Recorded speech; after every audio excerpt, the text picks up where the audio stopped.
Bonsoir. Bonsoir. Alors, c'est une conférence gesticulée, c'est un peu participatif, pas trop mais un peu, donc vous pouvez répondre. Vous pourrez m'interrompre si vous voulez, on pourra discuter, mais si c'est trop long, je vous dirai, on continue la discussion après le spectacle, d'accord? Je m'appelle Victor, je vais vous parler d'association, et je suis venu avec ma valise rouge. Je suis pas venu de loin, je viens de Strasbourg, mais j'ai quand même toutes mes affaires dans ma valise. Mon histoire commence par un entretien d'embauche.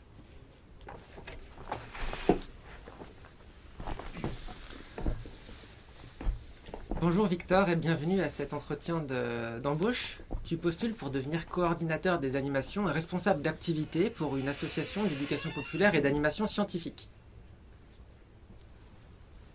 Alors on a sélectionné ton CV parmi plusieurs et merci de t'être présenté à cet entretien. On va te poser un certain nombre de questions. Alors ce jour-là, ils m'ont posé une question. J'étais super content qu'ils me la posent parce que j'avais préparé la réponse. Victor, dis-nous, pour toi, c'est quoi l'éducation populaire? Alors, j'ai sorti tous les gros mots. J'ai dit politique, j'ai dit transformation sociale, j'ai dit que ça ne concernait pas que les enfants, mais que ça concernait les adultes. J'ai parlé de lutte, j'ai parlé de conscientisation, d'émancipation, de pouvoir d'agir, d'action concrète. J'étais fier de moi. Ils m'ont regardé, ils m'ont pas répondu. Je les ai séchés. Ils sont passés à d'autres sujets. Ils m'ont demandé, Victor, imagine demain tu es coordinateur des animations et il y a un bénévole qui devait faire une activité, qui devait animer et qui n'y est pas allé. Toi, tu as le partenaire au téléphone et il se plaint que l'animateur n'est pas là. Qu'est-ce que tu fais? Alors, je savais qu'ils me poseraient des questions de cas concrets, je m'étais préparé aussi, mais c'est toujours difficile de savoir quelles questions ils vont poser. Donc, bon, alors qu'est-ce que je fais? Le bénévole n'est pas allé faire son animation. Déjà, je l'appelle. Peut-être qu'il va mal. Peut-être que c'est grave. Il faut quand même que je me renseigne. Puis ensuite, je m'excuse au nom de l'association, évidemment. Comme je suis coordinateur, je ne suis pas que dans les bureaux, je suis aussi sur le terrain. Alors, mon rôle, c'est peut-être d'y aller, en fait, et puis de la faire, l'animation, si je peux, évidemment, si c'est dans mes moyens. Ils m'ont regardé, et j'ai compris que je n'avais pas donné la bonne réponse. Ils attendaient la suite. Alors, j'ai réfléchi, je me suis demandé ce qu'ils voulaient que je leur dise, et puis j'ai dit, puis aussi, le bénévole, je lui dis que c'est pas bien. Je veux dire, il s'était engagé à faire une animation quand même, on peut pas faire ça. C'est vrai, tu t'engages à le faire, tu le fais, tu peux pas ne pas y aller sans prévenir comme ça, donc je lui mets peut-être un avertissement. Si ça se trouve, c'est pas la première fois. Ça se trouve, on peut pas compter sur lui, peut-être que je l'exclus de l'association. Alors j'ai eu le poste. Et je sais que c'est là que ça s'est joué parce que après ils m'ont posé une question sur mes hobbies. Vous savez, le moment dans cet entretien d'embauche où tu regardes en bas du CV, tu vois hobby, jeux de société. Ah, c'est bien ça, vous aimez les jeux de société, c'est bien ça pour faire de l'animation. Voilà, donc là en fait, c'est pas une vraie question, c'est pour dire que c'est fini. J'ai été pris coordinateur des animations et responsable d'activité pour une association d'éducation populaire et d'animation scientifique. Au bout d'environ 1 an, je suis parti, fâché. Alors pas fâché avec les gens, pas fâché avec tout le monde, mais fâché quand même. Alors ils m'ont fait un cadeau pour mon départ, un jeu de société. Comme quoi j'avais retenu que j'aimais bien les jeux de société. Parce que c'est vrai, il faut quand même que je vous parle de moi pour que vous sachiez qui je suis, je vais vous parler de ce que j'ai vécu. J'aime bien les jeux de société. Il y a des choses qui me qualifient dans la vie. Joueur, voilà, je suis joueur. Je crois que c'est de famille, d'ailleurs. En gros, quand je vais chez mes parents, dans les Vosges, personne n'est parfait. Ça fait rire les Alsaciens, ça je le dis. Quand je vais dans les Vosges, chez mes parents, on fait toujours 2 choses. On prend l'apéro et on joue. Voilà. Et on fait les choses en même temps d'ailleurs. On prend toujours l'apéro, donc on joue tout le temps. On joue beaucoup dans ma famille. Et du coup, moi je joue dans mon métier d'animateur. Je joue dans mon métier de formateur aussi. On peut jouer en formation, voilà, j'utilise le jeu. Je joue même en voiture. Alors on dit, mais c'est super dangereux Victor, qu'est-ce que tu fais? Tu joues en voiture? Bah ouais, par exemple ma copine me pose des questions, me fait des quiz, c'est vraiment une activité que j'ai fait tout le temps quoi, jouer. Alors je vous dis, je joue, faut quand même qu'on se mette d'accord. Vous connaissez le Monopoly, je pense. Oui. C'est pas à ça que je joue. Est-ce que vous connaissez... Alors si vous êtes de ma génération, vous connaissez sûrement Les mystères de Pékin. les mystères de Pékin, vous connaissez? Ouais. Alors c'est pas non plus à ça que je joue. Ah mais pourquoi ils nous montrent des jeux auxquels ils jouent pas? Est-ce que ça vous connaissez? Ah, le Cluedo. C'est pas non plus à ça que je joue. En fait, ça c'est des vieux jeux. Ouais, ils sont cool. Ouais. Alors les goûts, ça se... Voilà. Mais si vous pensez aujourd'hui que le jeu de société, c'est le Monopoly, les mystères de Pékin, Cluedo, c'est comme si vous pensiez aujourd'hui que le cinéma, c'était les frères Lumière. C'est pas faux. Mais il s'est passé des trucs depuis. Alors, quand je dis je joue, moi je joue à des jeux de société modernes, contemporains. Est-ce que vous avez déjà vu un pion? Alors celui-ci il est surdimensionné, hein, évidemment, normalement c'est plus petit. Un pion de cette forme. Carcassonne. Ah ouais, vous dites Carcassonne, vous connaissez même des jeux qui... Ouais, effectivement, dans le jeu de société Carcassonne, on a des pions qui ont cette forme. Ça s'appelle un meeple. Meeple, c'est la contraction de my people, mon peuple. C'est le pion en forme de bonhomme qui symbolise le jeu de société moderne. Carcassonne, c'est un bon exemple d'un jeu de société moderne. Alors, c'est à des jeux de société modernes que je joue. Je dis pas que les jeux pas modernes, ils sont pas bien, d'accord? Mais depuis, il s'est passé des choses. Par exemple, vous connaissez le Trivial Pursuit. C'est pas moderne. Et entre nous, c'est pourri. Alors, même si moi j'aime bien les quiz, les questions, etc., ce jeu, il a un problème, le Trivial Pursuit, c'est qu'on ne connaît pas les réponses. C'est vrai. Et si une fois de temps en temps, il pose une question, on connaît la réponse, et ben à tous les coups, c'est pas à nous qu'on posait la question, quoi. Donc on peut pas répondre, ou alors on répond, mais on va aider quelqu'un contre qui on est en compétition, c'est compliqué. Alors, par exemple, sur les questions-réponses, moi j'aime bien ça. Et ça m'embête de jouer au Trivial Pursuit, un jeu mal fait avec les questions. Ils ont inventé des nouveaux jeux aujourd'hui, modernes, où on pose des questions de manière plus intelligente. Est-ce que vous connaissez par exemple Timeline? Alors c'est un jeu français, Timeline. Plutôt que de vous demander la fermeture éclair, c'est quelle année? L'invention de... Non, te moque pas. On filme. L'invention de la fermeture éclair, c'est quelle année? Là, au Trivial Pursuit, on fait, je sais pas, voilà. Au Timeline, on fait pas ça. Au Timeline, ça se passe comme ça, je vous dis. La fermeture éclair, c'est quelle année? Mais attention, le frigo, c'est 1834. La télé, c'est 1925. À votre avis, la fermeture éclair, est-ce que c'est avant le frigo? Est-ce que c'est entre le frigo et la télé? Ou est-ce que c'est après la télé? Je vous invite à répondre avec vos voisins, voisines. Là, allez-y, jouez entre vous, mettez-vous d'accord. Après quoi? Après la télé. Non, avant la télé. 25.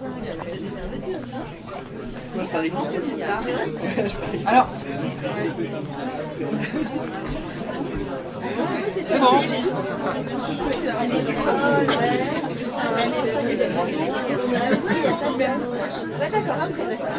Alors, je suis sûr que si on avait joué au Trivial Pursuit, j'aurais posé la question, la fermeture éclair c'est quelle année? J'aurais pas entendu tout ce bruit dans la salle là. Parce qu'on ne sait pas. Et ce jeu là il est bien fait parce qu'en vrai on sait toujours pas. Mais ça donne envie de participer. Ça marche mieux. On a inventé des jeux mieux. Alors la bonne réponse c'est 1891, c'est entre les deux.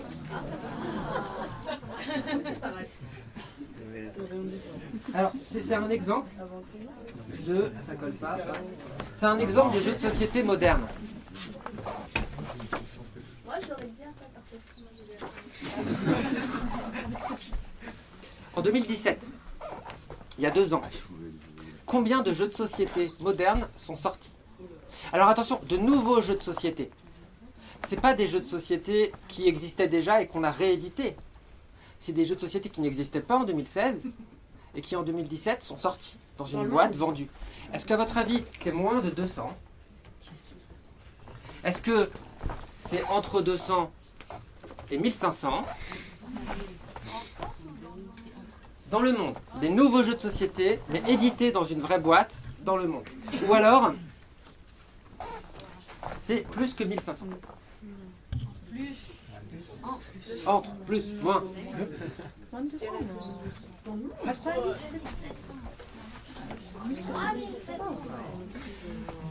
En une année. Et depuis, ça augmente encore. Et c'est sans compter les extensions des jeux existants. Sinon, on est à plus de 5000.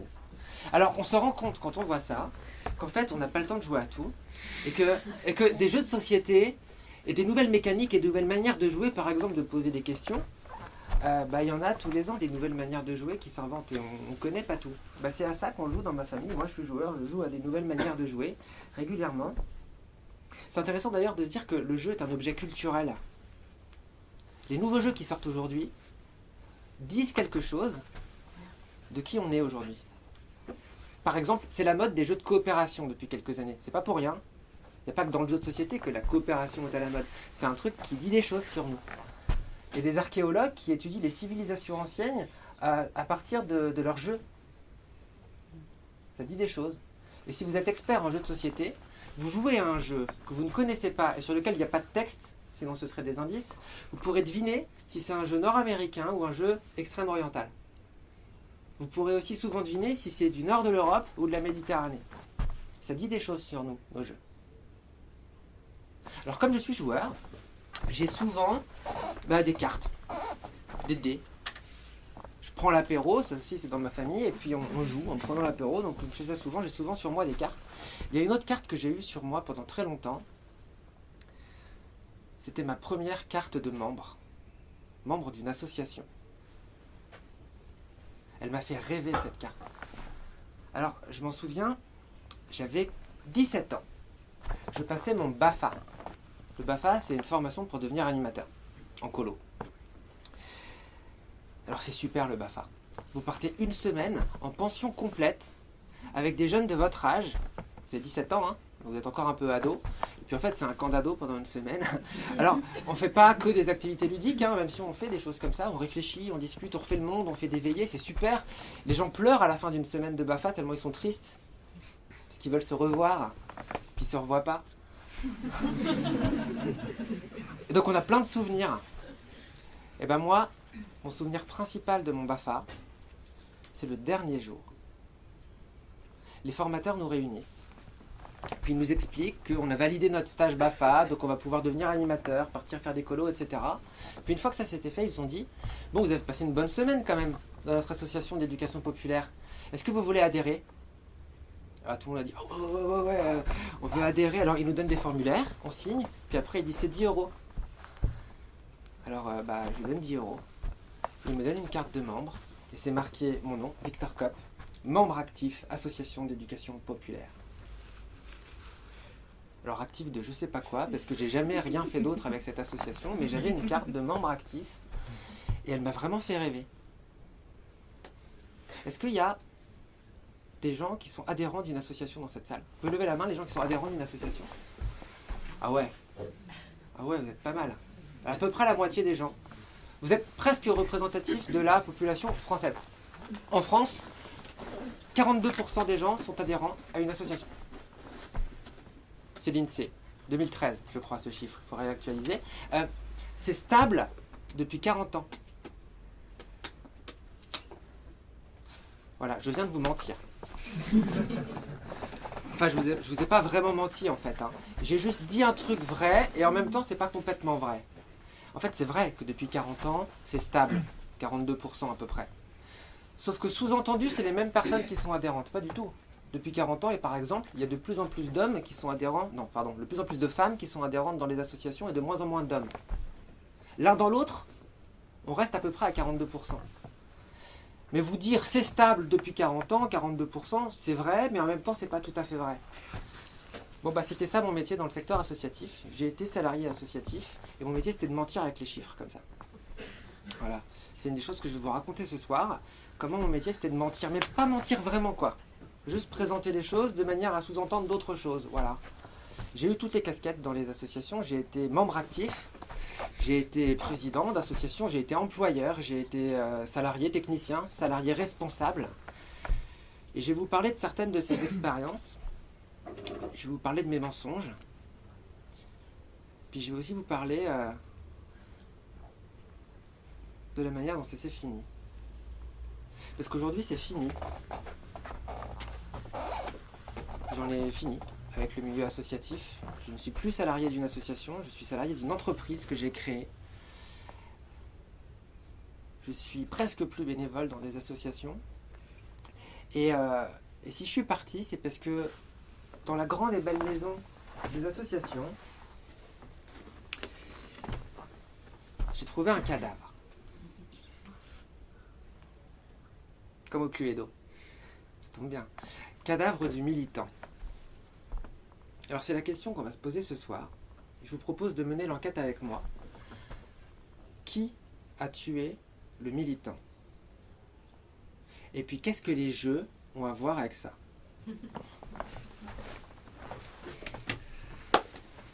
C'est l'histoire que j'ai commencé à vous raconter. Il faut commencer par les débuts. Mes débuts dans le secteur associatif, ça ressemble un peu à mes débuts dans le monde des jeux. Je me rappelle, j'ai 7 ou 8 ans, je suis chez mes grands-parents avec mes cousins, cousines, frères et sœurs, et un de mes oncles nous fait jouer à un jeu de rôle. Je ne sais pas si vous savez ce que c'est qu'un jeu de rôle. Le meneur de jeu raconte une histoire, et les joueurs incarnent un personnage dans l'histoire. Ils décident de ce que fait leur personnage. Mon oncle nous parle d'une histoire dans un vaisseau spatial et on est en train de vivre une aventure dans le vaisseau spatial et à un moment, on trouve un objet métallique et on ne sait pas ce que c'est. Et là, il nous pose la question du jeu de rôle. Il nous dit « Qu'est-ce que vous faites ?» Alors, mes frères, mes cousins, cousines se posent des questions. Qu'est-ce qu'on fait? Je sais pas, l'objet, on ne sait pas ce que c'est. Voilà.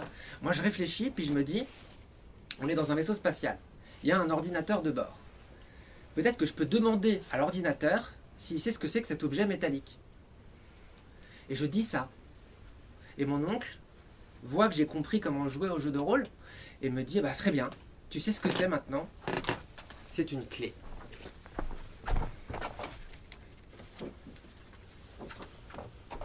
Alors, on a continué l'aventure avec cette clé, on a vécu une partie de jeu de rôle mémorable. Et moi là, j'ai compris un truc. J'ai compris que dans le jeu de rôle, on était libre de faire ce qu'on voulait. C'est moi qui ai décidé d'aller demander à l'ordinateur, c'est pas mon oncle qui nous a dit « Est-ce que vous voulez demander à l'ordinateur ce que vous allez faire ?» Non, c'est moi qui ai dit « Je veux demander à l'ordinateur. » Et je me suis dit « Mais c'est incroyable ce jeu où on est libre d'inventer nos propres règles et de faire comme on veut. » C'est exactement ce que j'ai ressenti en créant ma première association. J'ai créé ma première association la semaine de mes 18 ans. Je croyais qu'il fallait avoir 18 ans pour créer une association. Alors c'est pas vrai, depuis je sais que les mineurs peuvent créer des associations. On peut même le faire avant 16 ans, il faut juste une autorisation parentale quand on n'a pas 16 ans. Mais moi je ne le savais pas, donc j'ai attendu d'être majeur. J'ai créé une association, j'ai déposé des statuts en préfecture des Vosges. Et je suis devenu président d'une association qui s'appelait le Peuplier, avec mes potes qui étaient majeurs. Et puis dès que mes potes mineurs devenaient majeurs, ils nous rejoignaient. Et on a fait ce qu'on voulait. On aimait faire la fête, on a fait la fête. On aimait le jeu de rôle, on faisait du jeu de rôle. On aimait les forums informatiques, on avait un forum informatique. On a même fait du jeu de rôle sur un forum informatique. On aimait l'écriture, on a fait un concours d'écriture de nouvelles. On aimait les jeux vidéo, on a fait un téléthon, jeux vidéo. En fait, on faisait ce qu'on voulait. C'est incroyable les associations. Je me suis dit, mais en fait, c'est comme le jeu de rôle. On se met avec des gens, on décide de comment on s'appelle et on fait ce qu'on veut. Mais c'est hyper émancipateur à 18 ans de se dire, on peut se mettre à plusieurs et faire ce qu'on veut. Et on peut le faire pour de vrai. Puis même qu'on va peut-être faire des choses qu'on n'avait pas pensé au départ. Parce qu'en faisant, on se rend compte qu'on est capable. Puis on se challenge, on fait des choses qu'on ne pensait pas pouvoir faire. Et puis finalement, on le fait encore. Puis on va peut-être prendre des responsabilités qu'on n'avait pas prévues avant. C'est un formidable projet émancipateur, les associations. Alors pour mener l'enquête Cluedo, dans la grande maison du militant pour savoir qui l'a tué, eh ben Meeple, tu vas m'accompagner. Je vais te donner la clé de la maison. La clé de la maison, c'est juste comprendre comment ça marche une association. C'est très simple. Une association, c'est à but non lucratif. C'est le seul truc à comprendre. Ça veut dire que les responsables de l'association ne peuvent pas s'enrichir avec l'activité de l'association. La gestion doit être désintéressée. Alors attention, ça ne veut pas dire que l'association ne peut pas gagner d'argent.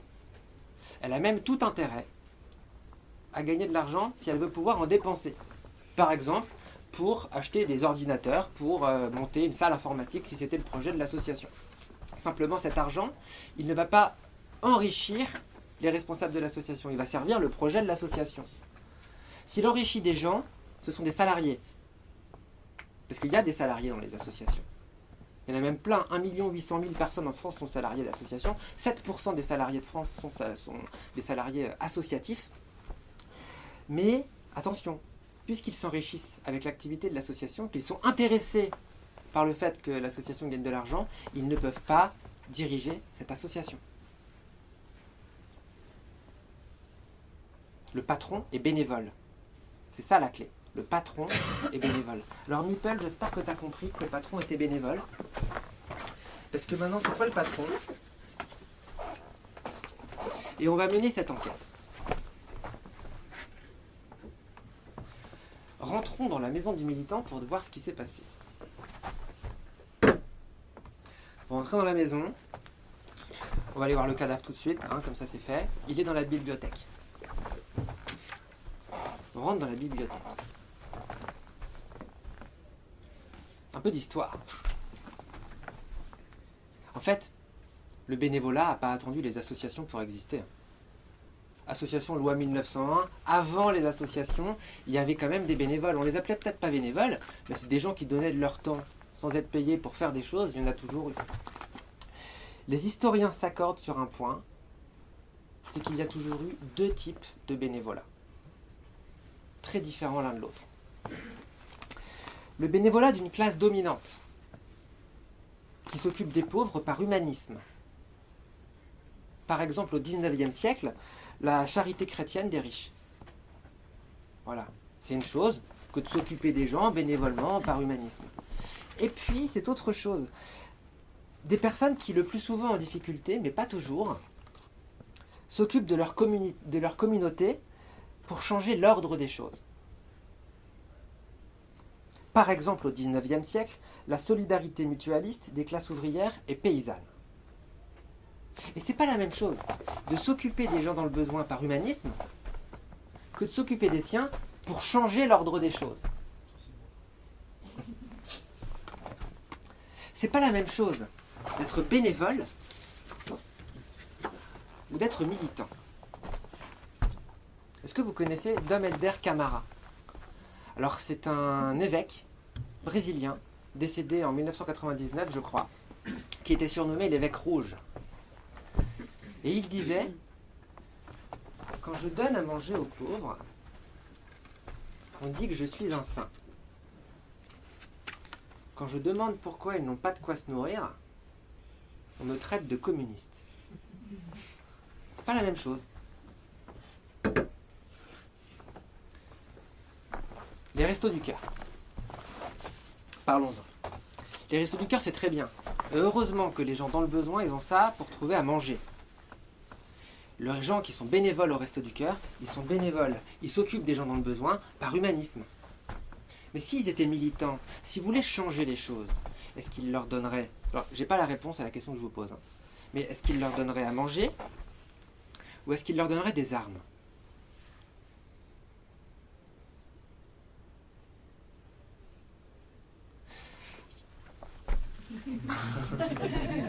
J'ai pas la réponse à la question que je vous pose. Par contre, ce que je sais, c'est que les restaurants du cœur, quand ils ont été créés, c'était pas pour durer. C'était pour pallier une situation difficile et urgente. Aujourd'hui, c'est une institution. Le président de la République inaugure tous les ans la nouvelle année des Restos du Cœur. C'est tellement pas la même chose, être bénévole et être militant, qu'en fait, les termes ne sont pas apparus en même temps dans la littérature. Le premier des deux à être apparu, c'est le mot militant. Les commentateurs politiques, les historiens, les sociologues utilisaient le mot militant, non pas pour désigner les gens dans les associations au démarrage, mais après-guerre pour désigner les agitateurs politiques, meneurs, ouvriers. Les communistes dans les usines.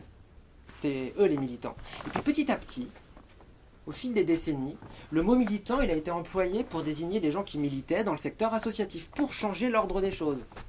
C'était aussi des agitateurs politiques. À l'époque, on parlait d'une dynamisation de la société civile et d'un contre-pouvoir par rapport à l'État. C'est pas rien. Et puis petit à petit, dans les années 70-80, dans la littérature, on a vu apparaître le mot bénévole. Dans les associations, il n'y avait plus des militants, il y avait des bénévoles. Il y a un autre terme qui a apparu en même temps. Dans les associations, c'est le moment où sont apparus les salariés. Alors, je vous dis en même temps, à votre avis, comment ça s'est passé? Est-ce que c'était d'abord des salariés, puis des militants, puis des bénévoles? Ou est-ce qu'il y avait des militants, puis des salariés, et seulement après des bénévoles? Ou est-ce qu'il y avait des militants, puis des bénévoles, et seulement après des salariés? Militant, salarié, bénévole. Mettre salarié au milieu? Alors en fait, il y a un piège, et je l'ai dit un peu avant, c'est apparu en même temps. Ouais, voilà. C'est bien au moment du développement du salariat associatif que le terme bénévole est apparu. Mais ça s'est même passé de manière un peu spéciale. Alors je vais le faire venir, le salarié, il est là. Hop, l'arrivée du salarié. Dans les associations, il n'y avait pas de bénévoles, il y avait des militants. Et puis le développement du salariat associatif, les années 70-80.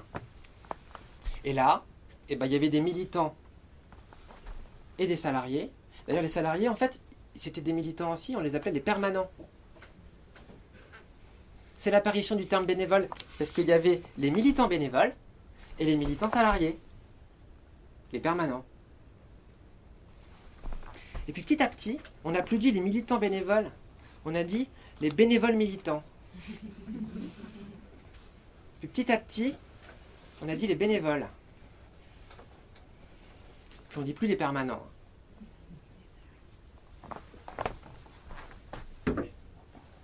C'est bien l'apparition des salariés et l'usage du mot bénévole qui a tué le militant. Récemment, j'étais dans une association dans le sud de l'Alsace pour accompagner une équipe de professionnels et de bénévoles. Ils ont regardé le site internet de la coopérative qui m'emploie, puis ils m'ont dit « Victor, on n'est pas sûr de travailler avec toi en fait. » C'est des bénévoles qui me parlent, des responsables associatifs. « On n'est pas sûr de travailler avec toi parce que tu as l'air un petit peu militant. » Ils n'ont pas dit « tu as l'air trop militant, tu as l'air un petit peu militant ». C'est un gros mot dans leur bouche. Le militant, il est tellement mort que c'est un gros mot. Mais en fait, on mène une enquête là pour savoir qui a tué le militant. Mais c'est obvious. Il y a le salarié qui apparaît, puis il y a le militant qui meurt. À un moment, je pense qu'il y a une piste à creuser. Salarié, est-ce que c'est toi qui as tué le militant? Alors il répond pas, mais en même temps c'est un nipple. Alors, c'est pas drôle, il faut pas rire. Alors on va quitter la bibliothèque, puis on va aller perquisitionner son bureau.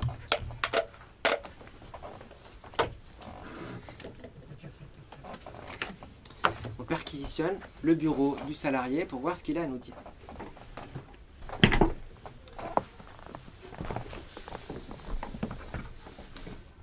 Victor, bienvenue, tu as été embauché en tant que coordinateur des animations et responsable des activités dans notre association d'éducation populaire et d'animation scientifique. Alors, ce jour-là, la directrice m'accueille. Elle me dit un truc que j'ai pas compris tout de suite. Alors elle me montre où sont les choses, où est le téléphone, etc. Et puis elle me dit, Victor, méfie-toi des bénévoles.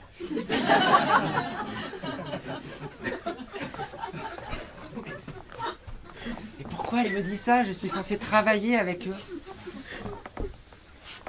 Quelques semaines plus tard, elle est partie.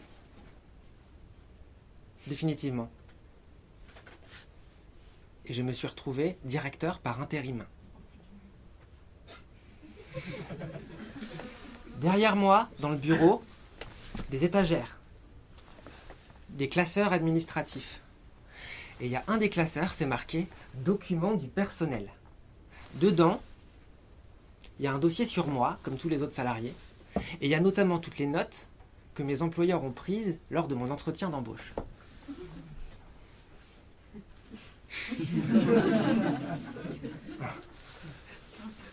Vous auriez fait la même chose que moi.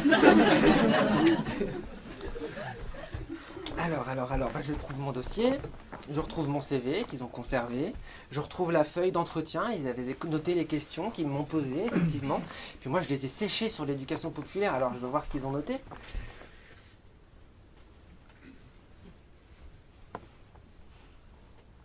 Ils ont noté un point d'interrogation. Ils n'ont pas compris ma réponse. Mais ils m'ont pris quand même. Enfin, je vois bien par contre tous les petits plus qu'ils ont notés après la question sur qu'est-ce que tu fais quand le bénévole ne vient pas travailler. J'ai commencé à comprendre un truc ce jour-là, c'est que en fait, j'avais pas été embauché pour faire de l'éducation populaire. J'avais été embauché pour gérer des bénévoles.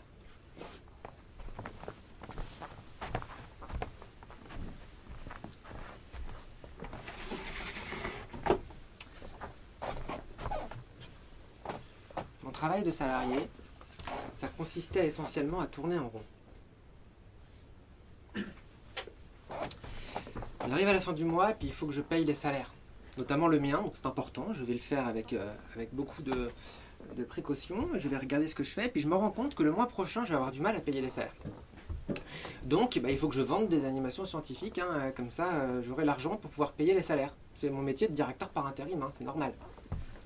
Est-ce que vous avez déjà payé quelqu'un pour réparer une voiture ou pour refaire de la plomberie peut-être? La main d'œuvre, ça coûte cher.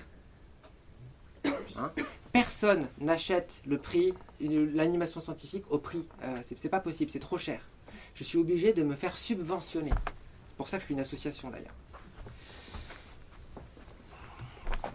Allô? Oui, bonjour la mairie. Oui, voilà, je suis Victor de l'association d'animation scientifique et d'éducation populaire. On a un super projet d'éducation populaire pour la société en fait. C'est hyper important, c'est l'esprit critique, c'est... Oui, voilà, je demande une subvention, absolument, oui. Vous financez pas le fonctionnement. Vous subventionnez les projets. Uniquement. Il faut que je vienne avec un projet. Et mon projet associatif d'esprit critique, c'est pas... Ah, c'est... Avec un vrai projet. Je reviens. Bon, en fait, je le savais. J'ai fait une école d'animation, on m'a appris à faire des projets. Donc, en fait, j'y suis retourné avec un projet. Oui, la mairie, bonjour, c'est Victor de l'association d'animation scientifique et d'éducation populaire. Voilà, j'ai un projet. Voilà, c'est un super projet dans les écoles. C'est de l'esprit critique. Voilà, pour les enfants. Pardon? Les valeurs de la République? Oui, je fais de l'animation scientifique républicaine, oui, tout à fait. Pardon? La citoyenneté? Oui. Ah oui, mon animation scientifique est citoyenne et républicaine. La laïcité, oui, je fais de l'animation scientifique laïque, républicaine et citoyenne. Voilà. Vous financez, c'est très bien. Pardon? Un cofinancement? Il faut quelqu'un d'autre. Bon, je m'y attelle. Oui, allô, le conseil général. Alors aujourd'hui, c'est le conseil départemental, mais c'est pas pareil. Oui, voilà, donc j'ai un projet d'animation, d'éducation populaire, d'animation scientifique dans les écoles, c'est républicain, citoyen et laïque. Et vous financez? Ah bah merci. Il finançait exactement la même chose. J'ai vraiment de la chance. Et eh ben, j'avais l'argent, donc maintenant il fallait le faire. Alors moi j'étais au téléphone, donc en fait il fallait que j'envoie des gens travailler. Donc je vais demander à des animateurs, un certain nombre d'entre eux sont bénévoles, d'aller faire des activités, et puis ils y vont. Et puis pendant ce temps-là, moi, il faut que j'évalue. Alors, il faut que je vous explique comment ça marche l'évaluation, c'est assez incroyable. Est-ce qu'il y a des joueurs de poker dans la salle? Levez la main les joueurs de poker. Quelques-uns. Alors pour tous les autres, je vais vous expliquer comment ça marche le poker. C'est vraiment un super jeu le poker. C'est un jeu complet. Dedans, il y a beaucoup de mécaniques ludiques qui sont vraiment intéressantes. Alors, le poker. Le principe, c'est un jeu de cartes. Et comme dans tous les jeux de cartes, il y a du hasard. Donc, des fois, j'ai des bonnes cartes, puis des fois, j'ai pas des bonnes cartes. Sur le long terme, on aura tous à peu près le même genre de cartes, mais bon, il faut faire dans l'instant présent. Alors, le principe, c'est que si j'ai des bonnes cartes, et que je pense qu'elles sont meilleures que celles de mes adversaires, je vais devoir miser le plus possible dans l'espoir qu'ils misent également pour gagner leur jeton. Une autre situation, c'est j'ai pas de bonnes cartes. En fait, si je pense que j'ai pas les meilleures cartes, c'est simple, il ne faut pas miser. Alors ça paraît bête comme ça, mais la plupart des joueurs débutants perdent justement parce qu'ils misent quand ils n'ont pas de bonnes cartes. Donc, on ne mise pas. Ou alors, mais il faut déjà avoir compris un peu comment ça marche, ou alors, j'ai pas de bonnes cartes, mais je mise comme si j'avais des bonnes cartes, pour faire croire à mon adversaire que j'ai un meilleur jeu que lui, et pour que lui arrête de miser et que je gagne quand même les jetons qu'il avait mis auparavant. Ça s'appelle le bluff. Bon. C'est exactement ça, évaluer une activité quand on est subventionné. Imaginez-moi, je fais une animation scientifique. Enfin, c'est pas moi qui l'a fait, vous avez remarqué que moi j'étais au téléphone. Il y a des gens qui font une animation scientifique et en fait, ils ont été que dans 2 écoles. Et 2 écoles, c'est pas des bonnes cartes. En face de moi, j'ai la mairie et le conseil départemental. C'est pas n'importe qui comme adversaire. Je vais devoir leur faire croire que j'ai des bonnes cartes. D'accord ? 2 écoles. Alors, en fait, dans chaque classe, il y avait 30 élèves. Donc, comme c'est 2 écoles, ça fait 60 élèves. 60 élèves. Bon, 60 élèves, c'est des meilleures cartes qu'avant, mais c'est pas non plus ce que je veux montrer comme force. Dans chaque classe, on est allé 10 heures. Ça fait 10 heures d'animation par élève. Il y a 60 élèves. Bon, alors ça fait 600 heures élèves d'animation. Ça, c'est des bonnes cartes. 600, c'est pas 2. Et ça marche. Alors mon travail, c'était ça. Mon travail, c'était de transformer les chiffres. Je vous disais mentir, mais pas vraiment mentir. 600 heures élèves d'animation, ça ne veut rien dire. Mais c'est vrai. Alors, au poker, j'aime bien bluffer. J'aime bien bluffer parce que de temps en temps, mon adversaire, il dit « Tu bluffes ». De temps en temps, je mise pour qu'il se couche, mais en fait, il suit. Puis je perds. Ce qui fait que quand je gagne, je suis fier de moi. Il y a l'adrénaline. Il y a le sentiment de réussite. Est-ce que vous pensez une seule fois que monsieur le maire, il m'a appelé et il m'a dit « Tu bluffes ».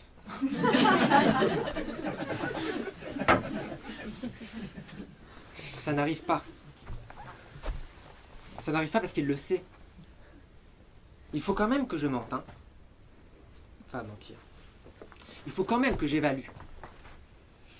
Mais en fait, il a besoin que je dise 600 heures élèves. Parce que lui-même, 2, c'est pas bien. Il va réutiliser le chiffre lui-même. Il en a besoin des gros chiffres. Donc mon travail en évaluant, c'est de jouer au poker. Puis après, il faut que je me paye. Alors après, je vais chercher des subventions. Puis après, j'envoie des gens, bénévoles ou autres, faire des activités. Et puis ensuite, il faut que j'évalue. Puis ensuite, il faut que je me paye. Alors je vais chercher des subventions. Et à ce moment-là, eh ben, je vais envoyer des bénévoles. Et puis les bénévoles, ils vont me dire, au fait, moi je suis venu pour faire de l'esprit critique, je suis pas venu pour faire de la laïcité. Puis je vais lui dire, attention, tu t'es engagé, hein, donc tu le fais. Puis après, je vais mentir. Puis après, je vais avoir besoin de me payer. Donc qu'est-ce que je vais faire? Eh ben, je vais chercher des subventions. Et puis qu'est-ce que je vais faire après? Eh ben, je vais devoir envoyer des gens. Et puis les gens, ils vont pas vouloir. Donc je vais insister. Puis c'est le samedi matin, oui ça pique, et bah oui, bah quand même, voilà, hein, c'est comme ça, c'est le projet. Et puis après, qu'est-ce que je fais? Et bah après je mens, et puis après... Et puis moi, à tourner comme ça, et ben je me suis éloigné de certains bénévoles. Les plus militants d'entre eux, à un moment, ils te disent, Victor, le patron de l'association c'est le bénévole, non? Alors pourquoi tu me fais cavaler comme ça sur des projets de laïcité républicaine alors que moi je suis pas venu pour faire ça? Alors moi ça tombe bien, j'ai été embauché pour les gérer cela. Je comprends mieux pourquoi la directrice m'a dit Victor, méfie-toi des bénévoles.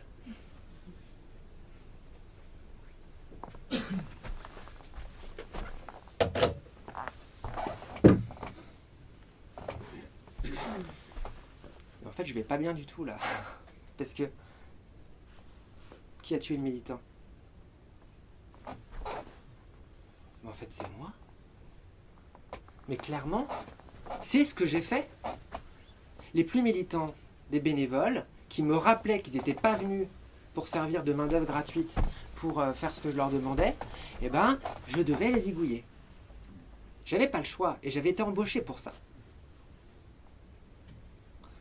C'est le moment où tu sors du bureau, là, dans la maison du militant, pour l'enquête, et où tu te dis, je vais aller dans la salle de bain, non pas forcément pour mener l'enquête, mais au moins pour te mettre un peu d'eau sur le visage, parce que ça va pas, quoi.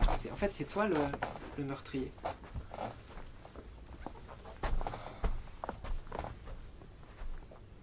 Ouais, enfin, c'est moi. Moi, je suis venu pour faire de l'éducation populaire, hein. Je veux dire, je suis coupable, certes, mais c'est plus compliqué que ça. Mais en fait, le problème, c'est que j'étais en compétition contre d'autres associations, il y avait des appels à projets, il fallait être performant, j'avais pas le choix, moi, de mettre la pression aux bénévoles pour faire les animations. C'est pas ma faute, moi aussi, j'étais... Puis cette pression de la performance, là, il n'y a pas que moi qui l'a subie, quoi. C'est plus compliqué que ça. Les autres associations, elles font pareil, puis les écoles, elles font pareil.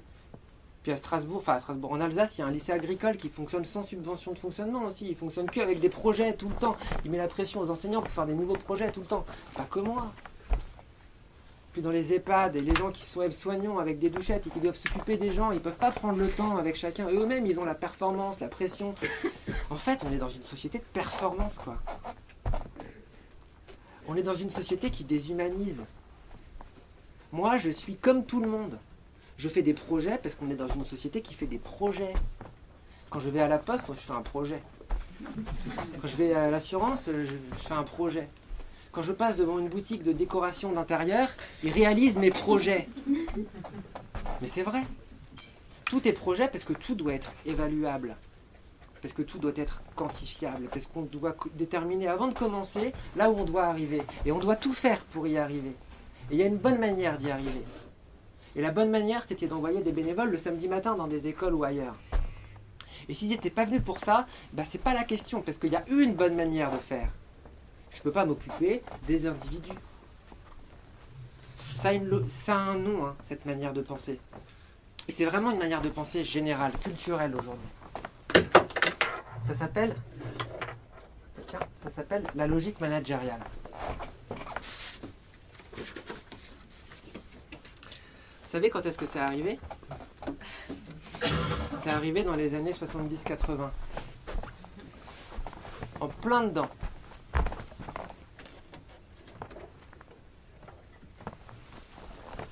Deuxième crise pétrolière. Libéralisation du commerce international. Le monde est officiellement compétitif. Mais le monde, ça s'applique évidemment aux entreprises, mais ça s'applique aux écoles, aux hôpitaux, aux mairies, aux commissariats, aux foyers, aux associations. À Pôle emploi. À Pôle emploi aussi, ils sont compétitifs. Et à Pôle emploi aussi, ils ont une bonne manière d'aider les gens à retrouver du travail. Et on ne peut pas prendre le temps de regarder le cas par cas. Est-ce que vous avez vu cette infographie? Alors elle est petite là, je vais la lire, puis je pourrais la faire passer si ça vous intéresse. C'est une vraie infographie, sortie par Pôle emploi il y a quelques mois, années. Le Pôle emploi dans le département, je ne sais plus lequel, l'a sorti sur internet. Ils l'ont retiré en quelques heures. Tellement c'est grave. Mais je suis sûr que les agents de Pôle emploi qui ont sorti ça, ils l'ont fait avec la meilleure foi du monde. Ils l'ont fait pour aider les gens. Parce que eux aussi, ils sont dans la logique managériale. Alors accrochez-vous. La journée type d'un demandeur d'emploi efficace. Ou l'art de booster votre recherche d'emploi. 7h45. On se réveille par une petite séance d'exercice à jeun. Des études prouvent que le sport au réveil permet de booster votre motivation. 8h30. Sous la douche, on profite de 10 minutes afin de réfléchir à nos objectifs et à nos envies. 8h45. On avale un petit déjeuner copieux et on boit son café sur le balcon. L'objectif, profiter de la lumière du jour, antidépresseur naturel. 9h15. C'est parti pour une recherche efficace. Ciblage entreprise, adaptation des candidatures, réponse aux offres, relance des employeurs et intérim, candidature spontanée, relecture des lettres de motivation, mise à jour du CV. Midi. On profite de sa pause déjeuner et on se relaxe. 13h. On prend 1 heure pour répondre à des petits boulots, missions intérim, CDD, postes qui ne nous correspondent pas, mais qui nous permettent de gagner de l'argent. Alors s'ils l'avaient écrit aujourd'hui, ils auraient dit traverser la rue. 14h. C'est l'heure de prendre une pause bien méritée. Profitez de 2 heures juste pour vous. Il est important de savoir se faire plaisir et se détendre. Vous pouvez également vous investir dans une association. Mais c'est à Pôle emploi qu'il fallait que je cherche mes bénévoles, moi. 16h.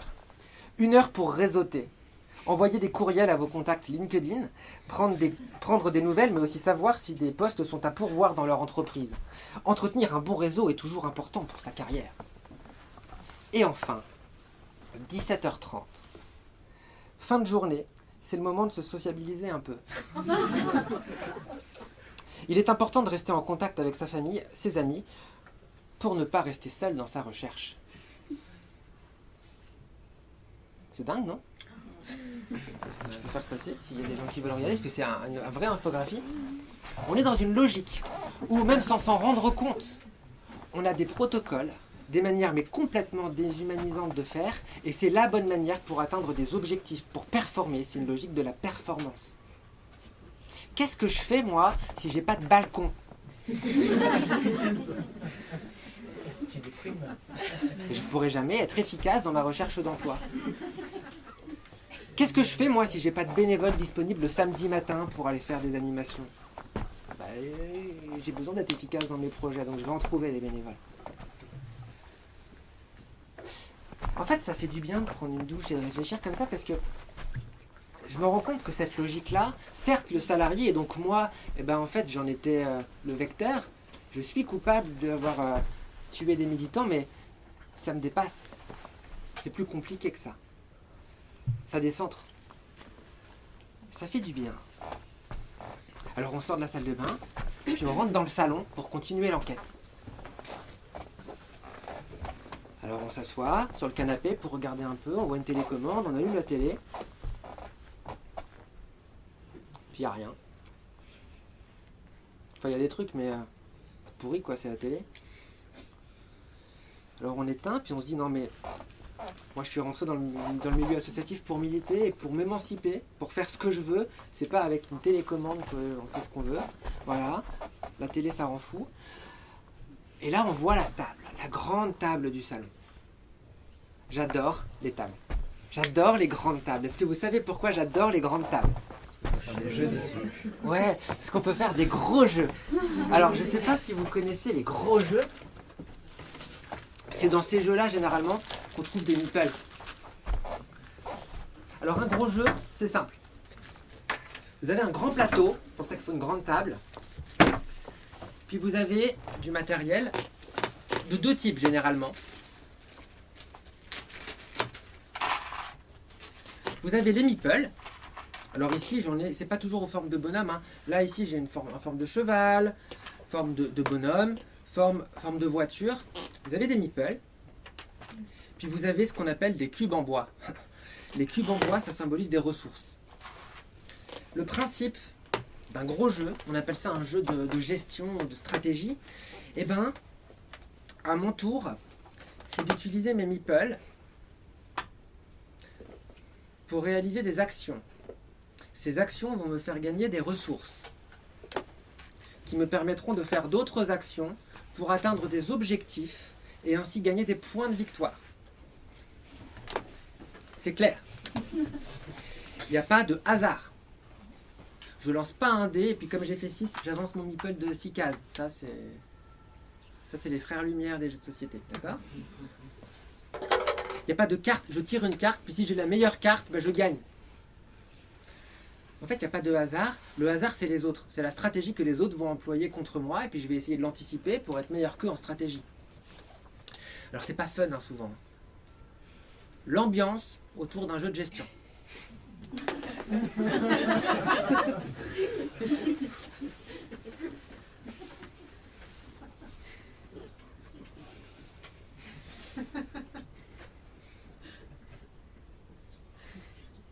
Victor, c'est à toi de jouer. Chut.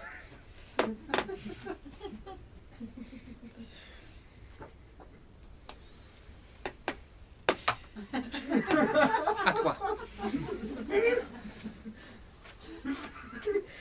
Imaginez le jeu de gestion, c'est le jeu de gestion avec un thème sur les associations. Hein. Je joue au jeu de gestion des associations. Et ben en fait, les ressources à obtenir, c'est les subventions. Voilà. Moi, je suis responsable des activités, coordinateur de l'association. Puis j'ai des meeples. Alors, il y a les meeples des salariés, les meeples des bénévoles. Alors, des meeples bénévoles, j'en ai plein parce que ça coûte rien. Je peux en utiliser plein. Puis les meeples salariés, il faut faire attention parce que ça coûte de l'argent. Donc, je dois les utiliser à bon escient hein, quand même. Puis à mon tour, je vais aller placer les meeples salariés et les meeples bénévoles sur les actions pour obtenir les subventions. Voilà, comme ça, je peux payer les salariés. Je peux continuer. En fait, la main-d'œuvre associative, c'est vraiment des meeples, quoi. Hein. Je peux les poser sur des cases, ça marche bien. Hein. C'est absurde de présenter comme ça. Évidemment, c'est absurde. Une association, c'est pas un jeu de gestion. Et pourtant, c'est un peu ce que j'ai fait, moi. Je vous disais que le jeu est un objet culturel. C'était pas pour rien qu'aujourd'hui on avait des jeux de coopération. Mais c'est pas pour rien non plus que l'essor des jeux modernes, contemporains, depuis les années 80, ça accompagne la logique managériale. On est dans une société managériale qui joue à des jeux de gestion. Un jour, les archéologues nous étudieront, nous diront, oh là là, les jeux de gestion qu'ils avaient, ces gens-là.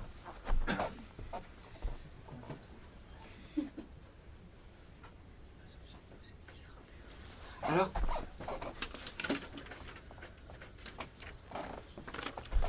évidemment, la vraie vie, c'est pas un jeu. Il y a des différences fondamentales. Par exemple, dans un jeu de société, on est tous à égalité.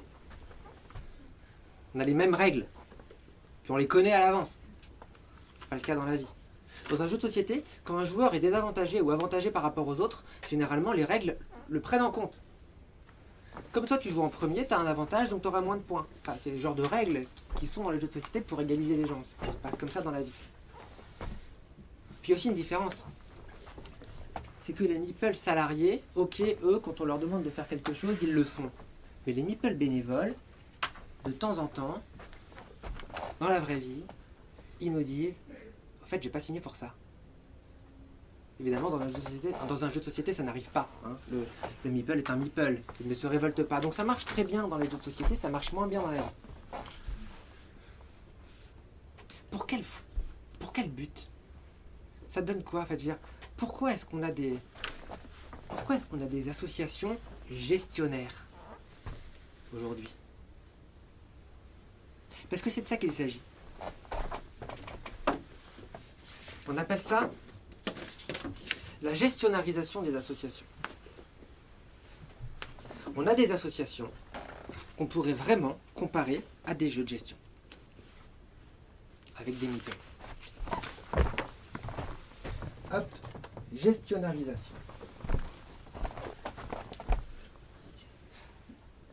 À quoi ça sert? Ça sert évidemment à mettre en œuvre la politique du financeur. Il fut un temps où les associations, c'était un contre-pouvoir par rapport à l'État. L'association gestionnaire met en œuvre la politique de celui qui donne l'argent, puisqu'il donne des projets pour les réaliser. C'est exactement ça qu'on fait, on ne fait rien d'autre.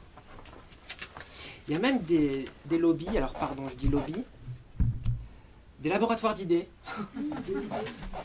qui viennent conseiller les politiques publiques à nos décideurs politiques, qui remettent des rapports qui disent que le bénévolat est une bonne manière de réaliser les politiques publiques. Alors, les mots qu'ils utilisent, c'est des communautés solidaires. Voilà, les gens, ils sont solidaires, donc ils vont mettre en œuvre les politiques publiques gratuitement. C'est une citoyenneté opérante. Tu es citoyen, mais tu ne fais pas que t'exprimer ou voter ou quoi. Tu es opérant, hein, tu mets en œuvre la politique des financeurs. C'est comme ça que ça s'appelle.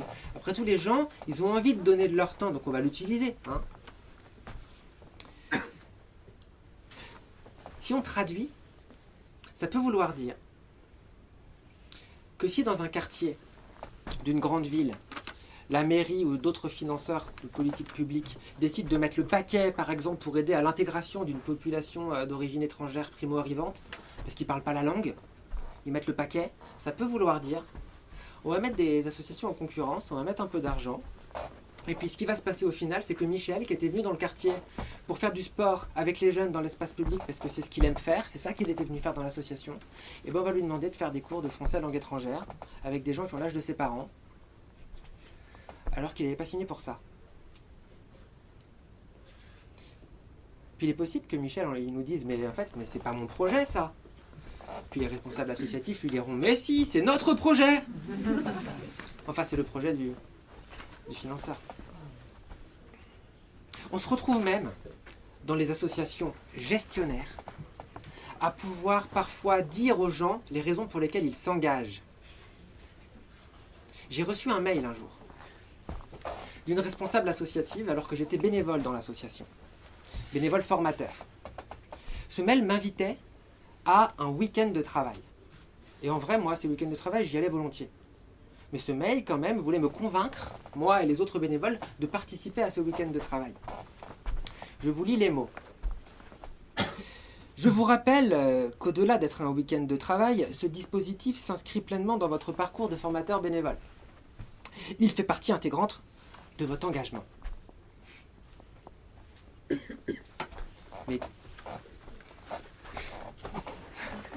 Mais si l'association est un lieu émancipateur, où je viens pour réaliser ce que je veux faire, et petit à petit je vais me rendre compte que je peux prendre des responsabilités et agir sur le monde, alors pourquoi on télécommande des bénévoles comme ça, jusqu'à décider c'est quoi leur engagement? C'est là que les militants y meurent. Hein. C'est dans les associations gestionnaires.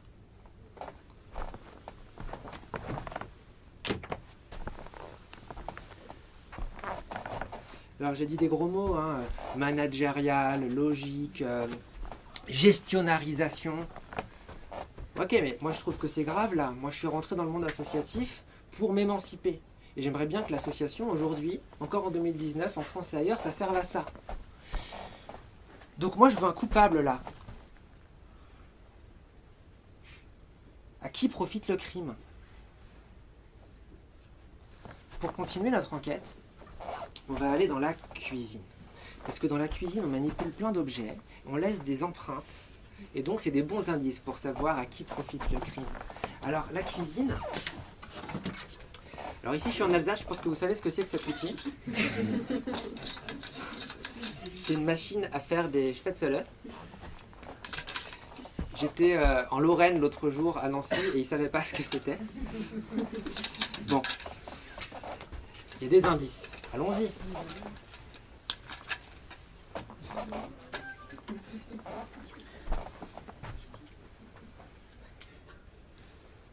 paraîtrait qu'il y a des gens qui font du business avec la gestionnarisation. Est-ce que vous connaissez l'ADEMA, Association pour le développement du management associatif? Non. Moi non plus, je ne connaissais pas. Alors, c'est des coachs diplômés qui sortent des écoles de commerce, qui proposent des formations pour les dirigeants bénévoles et salariés des associations pour qu'ils managent mieux. Alors, les mots-clés des formations, c'est performance, évidemment, démarche qualité, évaluation, objectifs entrepreneuriaux.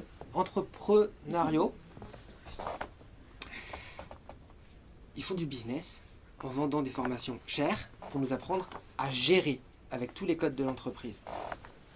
Ils savent ce qu'ils font. Ils savent ce qu'ils font parce qu'ils l'écrivent. La formation des dirigeants associatifs est assimilée à une forme de professionnalisation, donc à une baisse de l'implication militante. Comme si plus de rigueur de gestion, des stratégies et des organisations plus nettes venaient au détriment de la motivation, de l'engagement et du projet associatif. Ouais, c'est exactement ce que j'ai observé. Ouais. Quand c'est trop rigoureux, trop net, et qu'il y a une manière de faire optimale, oui, ça nuit au militantisme et à l'engagement associatif. Absolument.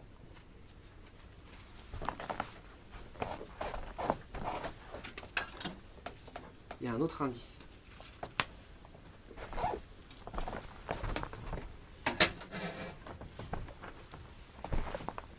Intéressant. Connaissez-vous le site internet tousbénévoles.org? Je ne le connaissais pas non plus à l'époque où j'avais besoin de bénévoles. Si j'avais connu. C'est une agence intérim pour bénévoles. Je vous jure, ils l'écrivent sur le site. 2000 associations partenaires, 6000 missions proposées, 20 000 profils de bénévoles disponibles, 180 000 mises en relation. Alors en fait, c'est simple.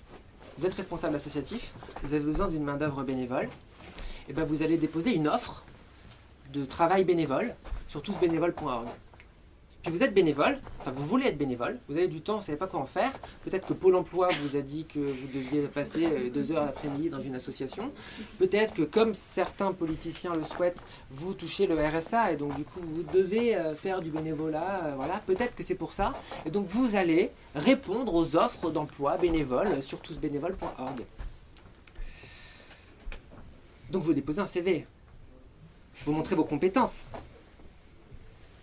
Ce qui veut dire que moi, si j'ai besoin d'un bénévole pour porter des tables, je vais chercher les compétences portage de table. Si j'ai besoin d'un bénévole pour animer un atelier d'animation, je vais prendre la compétence animer un atelier avec des enfants.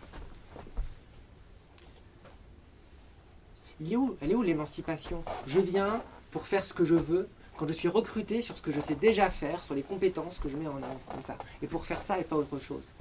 Il y a même des gens qui sont recrutés pour devenir patrons. Parce que ça peut paraître bizarre comme ça. Mais le milieu associatif, c'est vraiment le milieu typique où les salariés embauchent leur patron. Si vous connaissez un peu le monde de l'association et si vous avez déjà un peu baroudé dans l'associatif, vous avez sûrement déjà rencontré cette situation où il y a des salariés, il n'y a plus de bénévoles, et donc on a besoin de recruter des bénévoles pour qu'ils deviennent présidents, trésoriers, secrétaires, pour qu'ils deviennent nos patrons. Bizarre quand même, de recruter son propre patron. Alors, sur tousbénévoles.org, on peut recruter des patrons. Puis par exemple, on va les recruter en fonction de leurs compétences de patron. On va recruter des gens qui ont déjà des compétences en ressources humaines, qui ont déjà des compétences en gestion financière. Voilà. C'est pas pour rien que 63% des présidents d'associations sont des cadres supérieurs aux professions libérales. Vachement émancipateur pour les gens dans la société, de devenir responsable associatif. T'es déjà patron dans la vie, quoi. En même temps, t'as les compétences, donc on t'embauche pour ça. Pire, 74% des présidents sont des présidents et non pas des présidentes. On est dans une société patriarcale dans laquelle, malheureusement, on reconnaît plus facilement les compétences à la direction à des hommes. 74% des présidents sont des présidents. C'est pas ce genre de site qui va aider ça.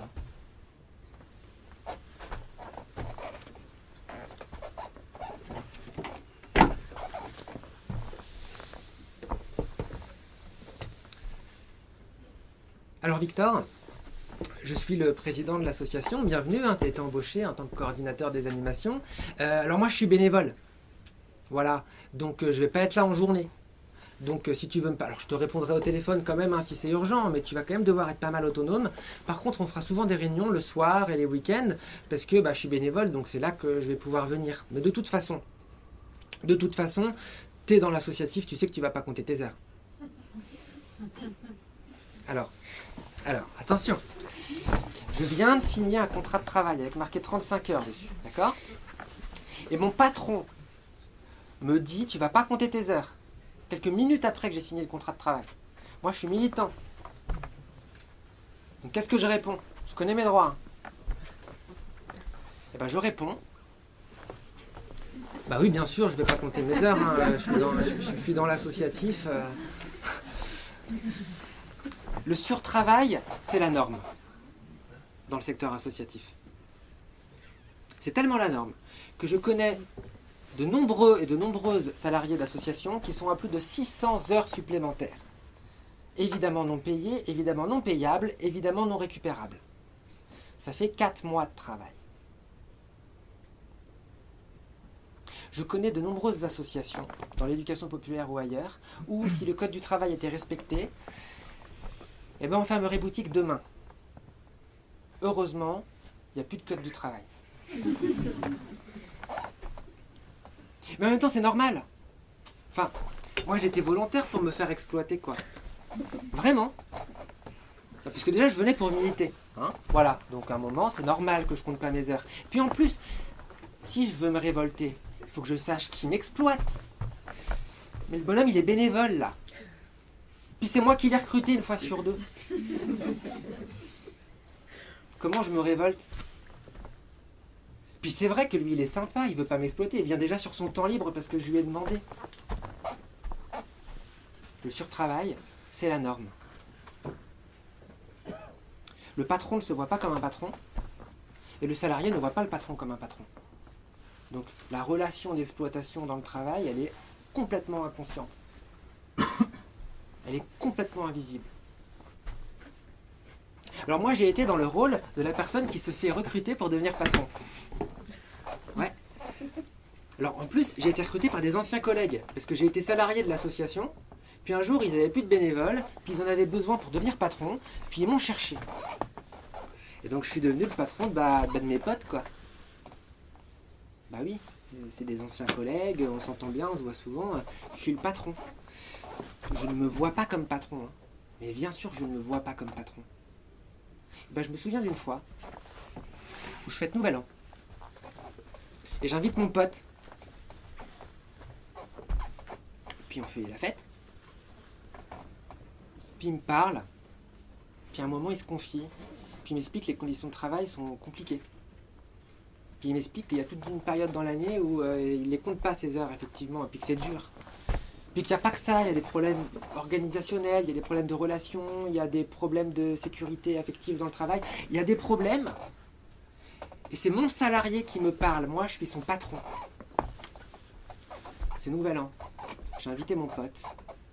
Et quand il me dit ça, moi, je lui réponds. Est-ce que tu veux du crément? Mais moi, je ne suis pas son patron. Je le suis dans les faits, mais dans ma tête, je ne le suis pas. Le surtravail, c'est la norme. Et le secteur associatif, le salariat associatif, il est buggé avec ça.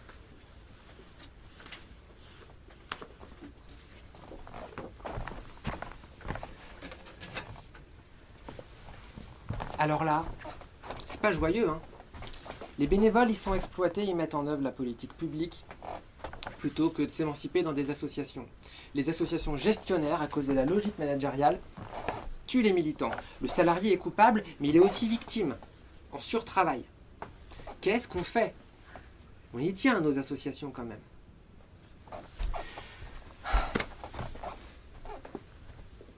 Vous quittez la cuisine, vous voyez la chambre, et vous vous dites, la nuit porte conseil. Je vais faire une petite sieste, et en me réveillant, j'espère que j'aurai une idée pour sauver les associations, parce que là c'est grave.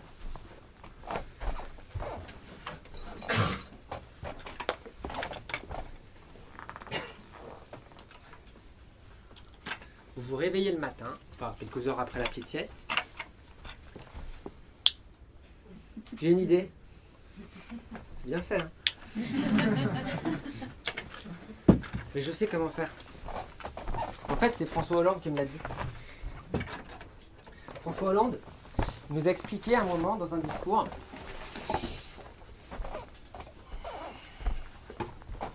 qu'en fait, il y avait un troisième pilier pour les ressources humaines associatives, avec les bénévoles et les salariés. Ce troisième pilier des ressources humaines associatives, c'est un truc super. C'est vraiment hyper pratique. En fait, hop, bah, c'est un salarié, c'est sûr.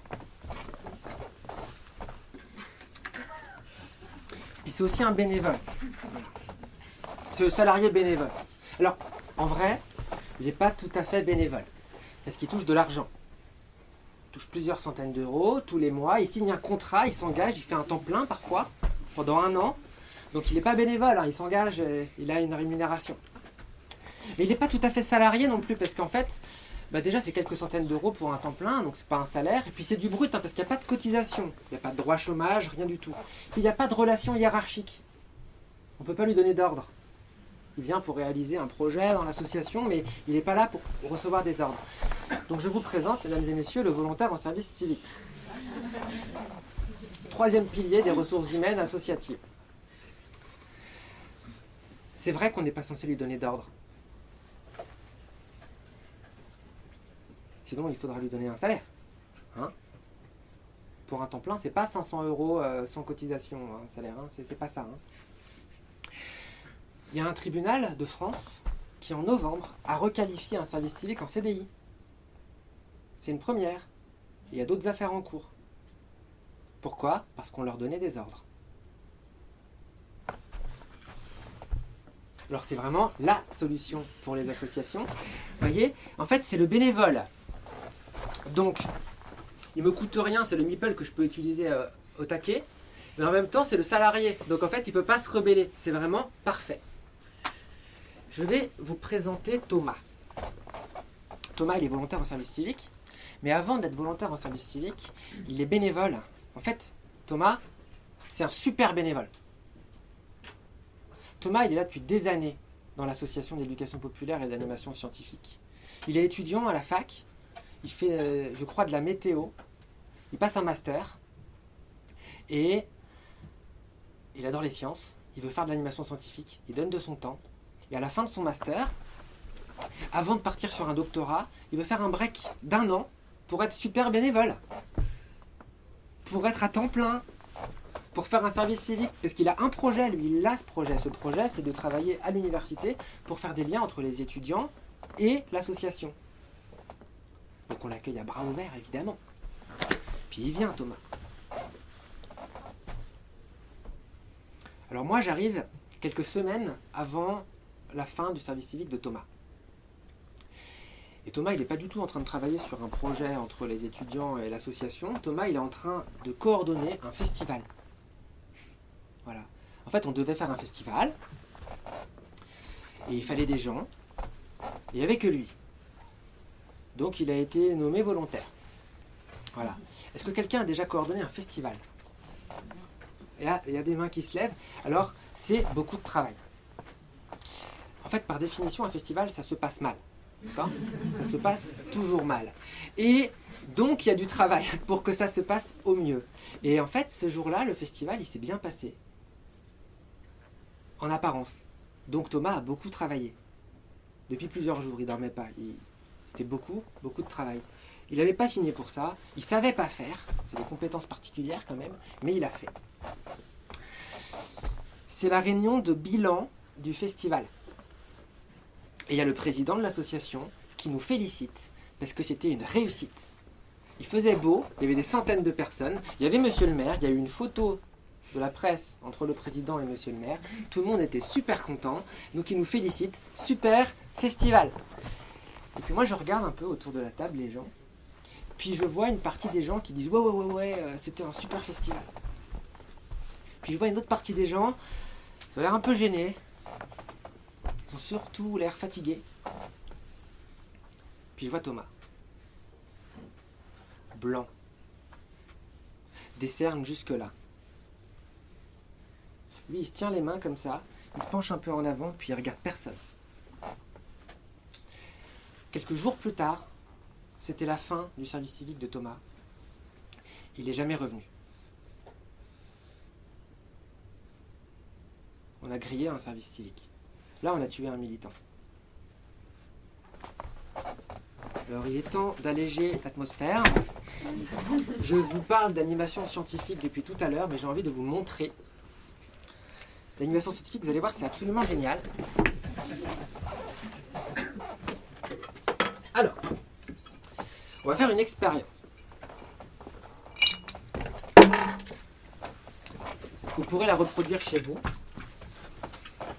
J'utilise du matériel que vous avez dans votre garage, dans votre cuisine, voilà.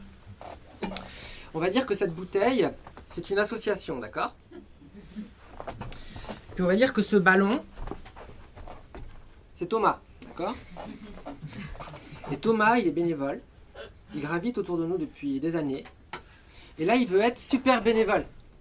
Donc il veut être à moitié dedans, à moitié dehors, et faire des choses avec nous pendant 1 an. Alors attention, il ne veut pas être dedans, hein. Il ne veut pas être sous-salarié, il veut être super bénévole. Alors, vous pouvez remarquer, Thomas, il ne rentre pas dedans. Est-ce que tu veux essayer de faire rentrer Thomas dans le... Alors, tu ne le fais pas exploser, d'accord? C'est que de l'eau et j'en ai d'autres en rab au cas où, mais quand même, Thomas, il n'a pas envie de... Bon, tiens, vas-y. Essaye de rentrer Thomas dans l'association. Il veut pas. Bah non, Thomas, il veut être super bénévole, hein. Il ne veut pas être sous-salarié. Alors, attention, si vous ne voyez pas, vous pouvez vous lever au fond pour voir ce qui va se passer. Je vais mettre du feu dans l'association, d'accord? Concrètement, je vais allumer un petit coton, je vais l'allumer et mettre du feu dessus. Je vais pousser le coton enflammé au fond de la bouteille avec ce pic à brochette. Comme ça, le feu, il est dans l'association. Et on va voir ce qui se passe pour Thomas quand il y a le feu dans l'association, d'accord?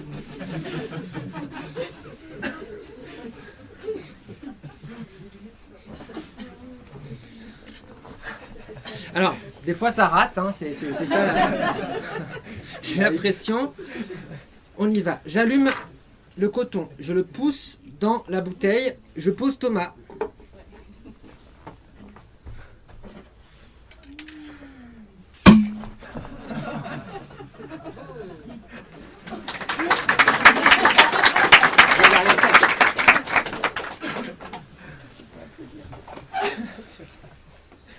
Alors, bon, ça démontre rien, mais ça illustre particulièrement bien ce qui se passe pour les services civiques quand il y a le feu dans les associations. Là, il est dedans, hein, c'est un sous-salarié. Hein. C'est plus un super bénévole.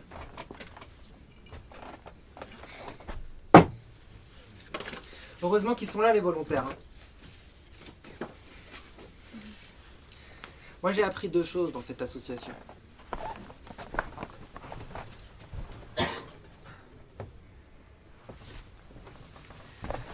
J'ai appris à faire de l'animation scientifique, et ça c'est cool.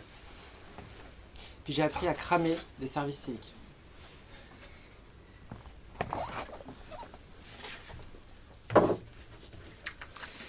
Alors ouais, je suis parti du monde associatif, parce que ouais, j'en avais marre de tuer des militants. Mais on peut se dire, mais en fait, t'es super aigri, t'es fâché avec le monde associatif, t'as l'air triste avec cette histoire. Bah ouais, je suis un peu triste avec cette histoire, mais je suis pas fâché du tout. Au contraire, en fait. Je suis enthousiaste. Je suis enthousiaste parce que depuis que j'ai pris un peu de recul avec tout ça, et que je continue à fréquenter le milieu associatif, je me rends compte qu'en fait, le militant, il n'est pas mort. Les associations gestionnaires tuent les militants, ça c'est clair. Mais des militants, il y en a plein. Alors déjà, évidemment, il y a des associations sans salariés qui ne sont pas dans des logiques de gestion et qui sont hyper militantes. Ça fait du bien. Puis même, il y a des associations gestionnaires qui militent encore. En fait, il y a des associations gestionnaires qui ne font que gérer. C'est normal de gérer une activité. Le problème, c'est quand l'acte de gestion, il devient tellement premier, tellement impensé, que c'est plus l'activité qui est gérée, c'est l'activité qui devient gestion. Il y a des associations qui arrivent à éviter ça. Mais ça veut dire qu'elles ne rentrent pas dans la logique managériale, et ça veut dire qu'elles se donnent des règles pour avoir une gestion non rigoureuse. Ça fait bizarre, aujourd'hui, dans la logique managériale, dans notre société, de dire qu'il faut avoir une gestion non rigoureuse. N'empêche que c'est une condition pour militer dans le secteur associatif. Qu'est-ce que ça veut dire, la gestion non rigoureuse? C'est ce qu'on essaye d'appliquer aussi avec mon collègue dans la coopérative d'éducation populaire qu'on a créée, une entreprise, pour pouvoir militer. Ça veut dire que l'intérêt politique, il doit primer sur l'intérêt économique. Concrètement, je peux refuser de travailler à certains endroits, même si c'est intéressant économiquement, parce que ça ne correspond pas au projet politique. Ça, c'est les bénévoles qui le décident, parce que c'est eux les patrons. Ça veut dire que le développement n'est pas une fin. Ça ne sert à rien de grossir, de grandir, d'aller chercher les nouvelles délégations de services publics pour avoir de nouvelles activités, etc. Ce n'est pas une finalité en soi, ça. Si vous grossissez trop, il y a vraiment un problème d'échelle, et vous allez devenir vraiment gestionnaire. Puis ça veut dire aussi qu'il ne faut pas considérer les bénévoles comme des pions. Il ne faut pas aller vérifier leurs compétences avant d'agir, il faut faire confiance en leur potentiel. Il ne faut pas diviser toutes les tâches, il faut être sur la polyvalence des actions. Il ne faut pas séparer les fonctions de décision et les fonctions d'exécution. Alors nous, dans notre coopérative, c'est exactement ce qu'on fait. On fait tous de la gestion, on fait tous de l'action, on est tous techniciens, on fait tous du ménage, on est tous payés pareil, et on doit tous faire de toutes les fonctions. C'est même une condition pour nous rejoindre dans notre coopérative. On ne peut pas juste s'associer et puis dire j'ai investi au capital. Non, non. Si tu viens, tu travailles et tu fais de toutes les fonctions.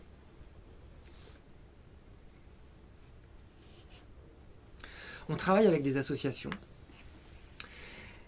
et on voit des militants isolés. Parce que quand tu es militant dans une association gestionnaire, tu te sens tout seul. Et on voit des militants qui arrivent à reprendre le pouvoir. On voit des militants qui font des alliances. On voit des militants qui arrivent à convaincre des associations d'arrêter de répondre aux appels à projets. Sur un territoire donné, si toutes les associations arrêtent de répondre aux appels à projets, alors on aura quand même l'argent.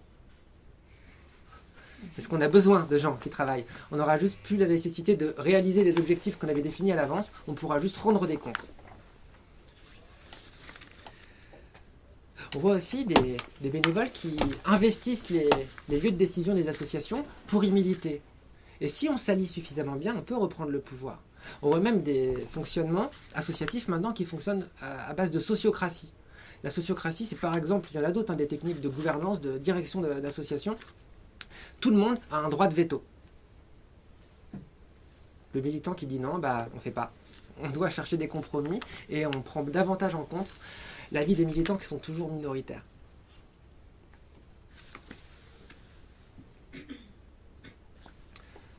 À Besançon, il y a un festival de musique qui s'appelle le No Logo Festival. No Logo, parce qu'il n'y a pas de logo sur l'affiche, parce qu'il n'y a pas de subvention. Et donc ils trouvent un modèle économique sans subvention, où ils ne vont pas devoir réaliser les projets des financeurs, mais réaliser le leur. Et ce qui est beau avec le No Logo Festival, c'est qu'il n'y a pas de bénévoles non plus. Il y en a toute l'année dans les instances de décision, mais sur l'action du festival, tout le monde est payé. Donc ça marche. Sauf les photographes. Ok. Eh ben, il faudra leur dire de payer les photographes alors.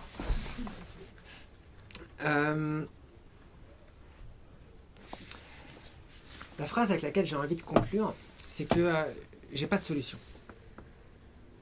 Et je viens pas vous dire, voilà, faites des coopératives, arrêtez de faire de la gestion, c'est plus compliqué que ça, bien sûr. Nous, on a trouvé cette solution-là parce qu'on n'avait pas envie d'avoir des patrons bénévoles, parce qu'on voulait pas avoir des prête-noms qui gèrent une association pour nous.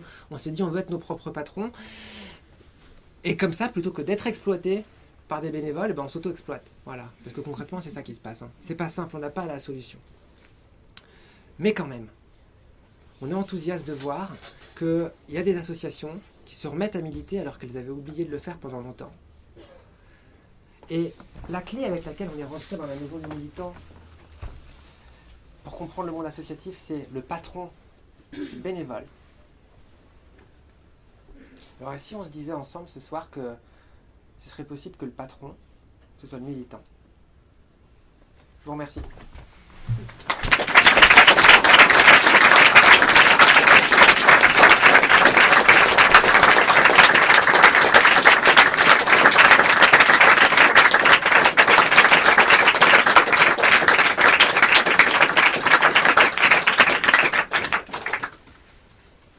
Merci de m'avoir écouté jusqu'au bout. Je suis ravi que vous soyez restés.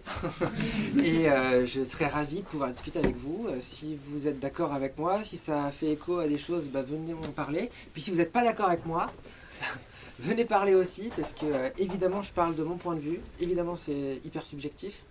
Et voilà, j'ai envie de discuter de tout ça avec vous. Donc encore une fois, merci et à bientôt.